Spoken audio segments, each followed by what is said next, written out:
ప్రభుత్వం అంటే అరాచకాలు, అభివృద్ధి శూన్యం.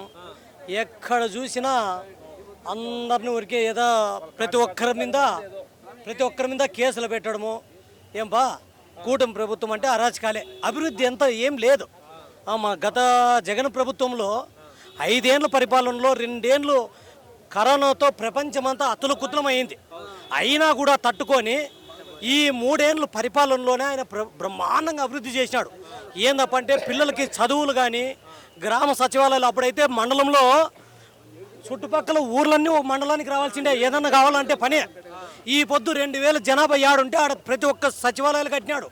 ఆడ ఏదైనా క్యాస్ట్ ఇన్కమ్లు కానీ ఏంటి కావాలన్నా సచివాలయంలో పనులు అవుతున్నాయి. సచివాలయం ఒకేసారి 1,30,000 ఉద్యోగాలు కల్పించినాడు జగన్మోహన్ రెడ్డి. 3 ఏళ్ళలో పర్మనెంట్ ఉద్యోగాలు.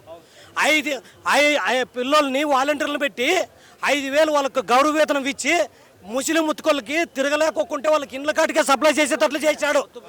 ఇట్లా బ్రహ్మాండంగా 3 ఏళ్ళలో బ్రహ్మాండంగా అభివృద్ధి చేసినాడు జగన్మోహన్ రెడ్డి. ఈయన వచ్చి 3 పార్టీలతో పొత్తులేంది చెప్పి ఆపద్దు గెలవలేడు.